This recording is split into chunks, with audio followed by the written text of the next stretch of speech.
Jama'a masu kallon mu da sauraron mu barkanmu da warhaka, barkanmu da saduwa da ku a labaran sashen Hausa daga nan Almansur TV da ke yada shirye-shiryensa a bisa YouTube channel mai suna Almansur TV. Idan yanzu ne kuka fara kallon mu, ku danna mu subscribe da alamar ƙararrawa domin rinka samun sababbin shirye-shiryen mu da zarar mun dora.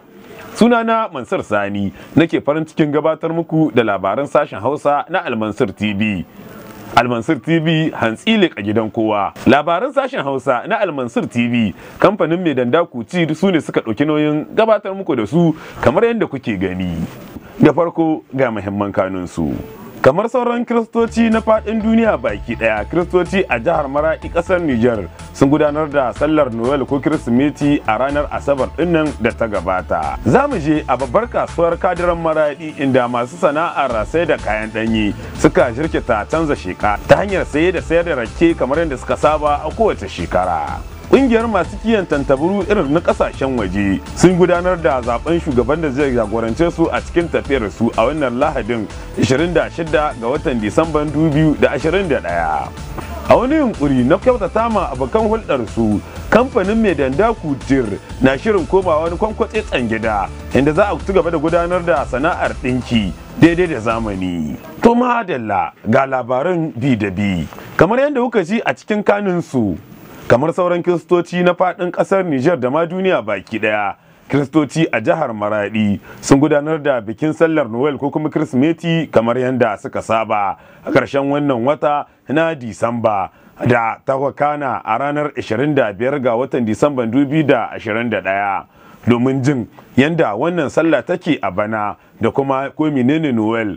Ga ƙarin bayani a cikin wannan rahoto tare da Maimuna Ibrahim. Kamar sauran kiristoci na faɗin duniya, su ma al'ummar kiristocin jihar Maraɗi ƙasar Nijar sun waye ranar Asabar 25 ga watan Disamban 2021 da ke matsayin ranar sallah da murna da zagayowar haihuwar Annabi Isa. Ko menene Noel ko Kirsimeti? Pastor Benjamin, ɗaya daga cikin malaman addinin Kiristanci a jihar Maraɗi, ya yi bayani. Noel sallah ce wanda yake tunatarwa na rana da aka haife Yesu Kristi, wanda aka fi sani da Isa Almasihu. Rana da aka haife shi kuma ya zama na cewa alƙawali ne wanda Ubangiji Allah ya yi, kuma tun fil azal cewa a lokaci zai zo inda Almasihu zai zo a cikin duniya domin ya zo ya cece mutane, ya kuma kawo alherin Allah, ya kubuta da mutane daga zunubansu. Su ma'ana su bangare mabiya wannan addinin sun nuna murnar su da fatan su game da wannan rana ta sallar Noel ko Kirsimeti. Magana ceto kuma abin murna ne da farin ciki gare mu masu bi, domin abu ne wanda baka iya yi makanka, babu wani kokari da kake iya yi domin ka same shi, amma kyauta ce ko alheri daga Allah mahalicci zuwa gare mu 'yan adam. Muna murna da ganin 'yan uwa da amannan arziki da mutane, murnan muke nan. Yesu Almasihu ya shigo duniya nan domin ceton duka 'yan adam. 'Yan uwa amannan arziki muna raba wannan murna tare da su. Wannan rana ina cike da farin ciki domin murna iPhone mai ceto. Ina da farin ciki mara misaltuwa saboda yau ne ranar ta kewayo ta aihuwar Yesu Almasihu mai ceton duniya. Bayan addinin Musulunci, addinin Kiristanci shine addini na biyu da ke da ɗimbin magoya baya a ƙasar Nijar. Kowace irin kyakkyawar fahimta ke da kwai tsakanin addinan guda biyu. Pastor Benjamin ya ba da wannan amsa tare da saƙonsa ga dukkan 'yan ƙasar Nijar. Wannan fahimtar juna ya sa yau sai ka gani cewa kamar yanzu da muka yi sallah, akwai musulmi da suka ziyarce mu su zo su yi mana barka, su ma suka yi mu ma mu ziyarce su mu musu barka. Kuma babban sako nan shine duka kowa ya ta addu'a yadda Ubangiji Allah zai fidda ƙasa nan daga cikin hali da ƙasa ta samu kanta. Addu'a ce kamata mu yi ta Ubangiji Allah ya kawo mana zaman lahiya, Ubangiji Allah ya taimake mu idan akwai wanda da suka sa hannuwansu cikin irin waɗannan abubuwa, Ubangiji Allah ya sa su tuba. A yi ta addu'a Allah ya tabbatar da tsoronsa a cikin ƙasa. In akwai tsoron Allah cikin ƙasa, za ka gan darajar Allah sai tabbata a cikin ƙasa. Wannan shi ne fata mu domin ƙasa nan. Tare da fatan Allah ya karɓa addu'o'in fatan alkhairi da aka yi albarkacin wannan sallah.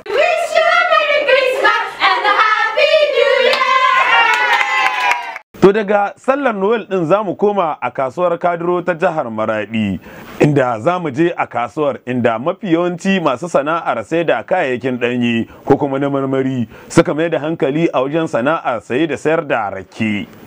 Domin jin yadda wannan kasuwa ke ci gaba da hada-hada a fannin sana'ar saye da sayarwa ta rake, inda dubunnan al'umma ne suke ci da sha a cikin wannan tafiya. Ga yadda ziyarar tamu ta kasance a kasuwar rake ta Kadiran Maradi. A kowace shekara, idan war haka ta yi, mazauna kasuwar Kadiro Maraɗi ƙasar Nijar kan canza shekarar abin da suke saidawa na kayan ɗanye zuwa rake, da ɗumbin dubunnan al'umma ke cin gajiya da albarkacinta. Magidanta, matasa, maza da mata na samun abin yi a wannan kasuwa ta Kadiro da ake sayar da rake. Komi suke cewa a game da haka? Dama lokaci zuwa lokaci na zuwa nan.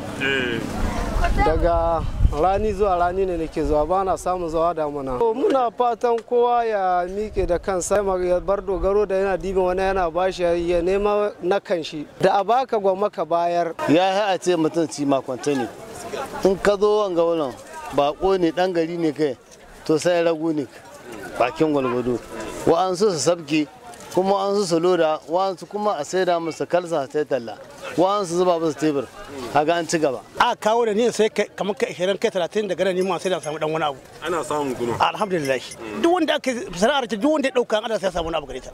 Ina da kadara da dama, tara ke na sai na ci na sha kuma. Masha Allah. Kuma ga sutura mai kyau, gaskiya ina sa. Masha Allah. Mai kadago ake yanka musu ne, amma mai goma kurun kututu ake yanka. Jikara musu. To in aka sai da ana samun riba. Yankan nawa ne aka yi? Yan goma da kadago. Shugaban masu sayar da rake a kasuwar Kadiran Maradi, Alhata Hadi, ya bayyana bambancin wannan kasuwa a bana da bara. Bana ta ɗara bara dangance da tahiyar kasuwa. Banda mai ya yi tsada, matsaloli na tsaro na Najeriya da muke fama da shi. Wannan shi ma yana ɗaya daga cikin kalubale wanda ya kawo mu hauhawar farashin kayan gana masarufi daga Nigeria take shigowa jihohin Kaduna, Katsina. Mu ɗauko ta mu kawo Maradi, daga nan kuma ana ɗaukar ta kai ƙauyuka daban-daban. Akwai raken mu ta ƙasa, ita ma ta jihar Mata Mai. To da yake ba lokaci guda suke zuwa ba, ita wannan lokacin da za ta dan lunhwasa ta yi ƙasa, to wannan lokacin ita kuma waccan za mu fara amfani da ita. Wannan sana'a ta saye da sayar da rake akan iya kiranta da wani labulen rufin asirin al'umma, musamman ma ga waɗanda ba sa da abin yi, ganin yadda sana'ar ke da buɗaɗɗar ƙofar shiga ga kowa, daidai ruwa daidai tsaki. Hakan yasa shugaban kasuwar ta 'yan rake ta Maradi, Alhata Hadi, ya ƙara yin kira ga matasa. Aramci wanga mu kaɗai nan wanga wurin muna iya mu kai 3,000, wayanda kalkashin wani akwai mutum guda wanda kalkashin shi yana samun mutunan da sama da 30-50. To kaga wannan ci gaba ne, kuma ci gaban da nake so in kira ga matasa su rage zaman banza bai da amfani. Wannan kasuwa yadda kake ganin ta, in dai baka da girman kai to zaka ci abinci yadda yadda baka tsammani. Kana iya zuwa ma nan in akwai sanayya wani dauka za ya baka bashi, sai ka sai da ka kawo mishi, amma sai ka rike gaskiya ka samu riba yadda yadda baka tsammani. Dan da dama wayanda sun fara ba su da komi, amma yanzu da kudin su suke zuwa su sai. Sabon kare tare da fatan waɗanda ba su da aikin yi za su aje girman kai domin kama ƙananan sana'o'i waɗanda ba sai mai babban jari ke iya shigarsa ba, irin su sana'ar sai da rake. Sabon kare. A wani yunkuri na tsara tafiyar su daidai da zamani, kungiyar masu kiyon tantabaru na jihar Maradi, musamman tantabarun nan da ake kira da suna rasa ko kuma a ce tantabaru na kasashen waje waɗanda suke bayar da kuɗi a cikin kiwon su ko kuma a ci amfanin su a fannoni daban-daban. A yau ranar Lahadin 26 din nan ga watan Disamban 2021 sai gudanar da taron zaben shugaba, inda aka zaɓi Ibrahim Sako a matsayin shugaban da zai rinka gudanar da wannan tafiya tare da sauran magoya bayansa. Dangance da haka, ga ƙarin bayani game da yadda wannan zaɓe da ma manufar wannan ƙungiya tare da Nismatu Zabairu. A wani yunkuri na ƙara tsara tafiyar su cikin tsari da doka. Ƙungiyar masu kiwon tsuntsayen tantabaru kaloli na ƙasar waje da ake kira AFRM wato Association des éleveurs de fusion des races de Maradi sun yi taron zaben shugaban da zai rinka jagorantar tafiyar su a safiyar Lahadin 26 ga watan Disamba 2021 a cikin ɗaya daga cikin ajin Ecole Bagalam ta biyu da ke nan Maradi. Bayan shirya zaben an yi shi ne tsakanin 'yan takara uku, ɗaya ya janye. Aka yi tsakanin Ibrahim Sako da Sanushi, inda Ibrahim ya lashe zaben da rinjayen ƙuri'u 32 cikin 35. Ɗaya daga cikin alƙalan zaben, Abdulrahman Isaka, mamba a tafiyar, ya yi bayani. To yau mun zo mun kafa ƙungiya ne tamu, kuma yau mun aza biro. Mun zaɓi shugaba da mataimakan shi, ƙungiya ce tamu ta makiyaya masu kiwon tantabaru kala-kala na Maraɗi. An yi zaɓe cikin farin ciki, an ƙare cikin farin ciki, kuma an yi zaɓe bisa kan tsari, kuma an yi abu kai buɗe kowa ya ga yadda aka yi shi. To abin da muke fata ga al'umma ga baki ɗaya na ƙasa, ya kamata wanda ma bai san wanga abu ba ya maido hankalin shi gare shi, saboda abu ne mai kyau mai inganci. Wasu daga cikin waɗanda suke kiwon tantabarin sun nuna alherin da suke gani cikin kiwon abara da kuma fatan su game da wannan kungiyar tasu. Wannan kiwo kullum ina nuna ma al'umma ba kiwo bane na a ce mai karhi. Duk wanda zai iya kiyan akuya ko tunkiya ya turka ga layye ya saida zai iya kiyan abara, ko mai abara sai ya hishiri ba. In ka sai tantabara aure guda na jikka 40, in aka yi wannan watan 6 in ka tara ɗiyan da ta yi kana iya sai da su kai na 200 ko na 300. Kiwon tantabara sai mutum ya shiga cikin shi zai ganin cewa ashe ya ma jima ya yi ritar da bai yi shi ba, saboda kiwo ne yana da tallafi. Tabbata mun ga mutane wanda sun yi gidaje sun yi komi cikin shi. Muna so gwamnati da jami'an gwamnati su ƙara kama mana ya kai wurin da mu a zo a saye wurin mu. Ibrahim Sako da ake kira Ibu da aka zaɓa shugaban ƙungiyar masu kiwon tantabara a Maraɗi ya nuna murnar shi da wannan rana da kuma kiran shi ga dukkan masu sha'awar shiga wannan ƙungiyar ta kiwon tantabaru.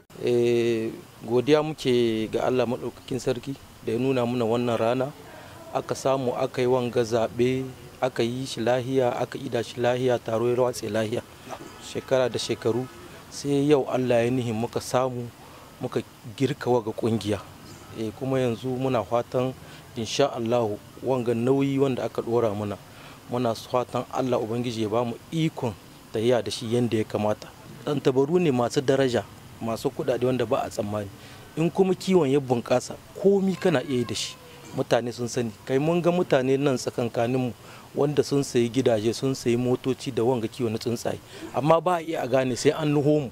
Kuma muna kira ga magabatanmu na jiha da na ƙasa gaba ɗaya a kama muna cikin wannan tahiya. Abu ne wanda babu shi a da, yanzu ne ya fara shigowa. Muna fatan mu samu ƙarfin gwiwa daga gare su don saboda wagga tahiya ta bunƙasa, kowa ya gane abin da ake ni. Da fatan al'umma da ke kiwon tsuntsaye za su gwada da tantabaru musamman na ƙasashen waje. To an gaishe ki, da fatan ke ma za ki shiga kiyan tantabaru na Samata Zabairu da ke da kyamaraman ɗinmu da ke ɗaukar bidiyon mu a halin yanzu. To kamar yadda muka yi muku alkawari a cikin kanin labaran namu, kamfanin mai danda kutir su ne suka ɗauki nauyin gabatar muku da labaran namu na wannan mako, kuma kai tsaye ba tare da ɓata lokaci ba za mu je a kamfanin na mai danda, musamman ma sabon katafaren gidan da aka gina domin gudanar da sana'ar ɗinki inda ɗumbin matasa suke ci da sha a wannan tafiya, inda za mu tattauna da Abdulrashid Isufu na kamfanin mai danda kuciyar, ko kuma in ce shugaban mai danda kuciyar na ƙasar Nijar baki ɗaya, domin ganin menene suka zo da shi sabo a wannan shekara ta 2022 da za ta kama, inda insha Allahu a ranar 2 ga watan Janairun 2022 ne za a gudanar da buɗa wannan katafaren wuri, inda kowa na iya zuwa can a yi mishi ɗinki a sauƙaƙe kamar yadda suka saba kamfanin mai danda kuciyar, musamman irin ɗinki na maza kamar yadda kuke gani a jikina. To ba tare ɓata lokaci ba, bayan mun ɗan shakata kaɗan za ku gan mu a kamfanin mai danda kuciyar domin jin irin albashirin da suka zo muku da shi a wannan sabon shekara ta 2022.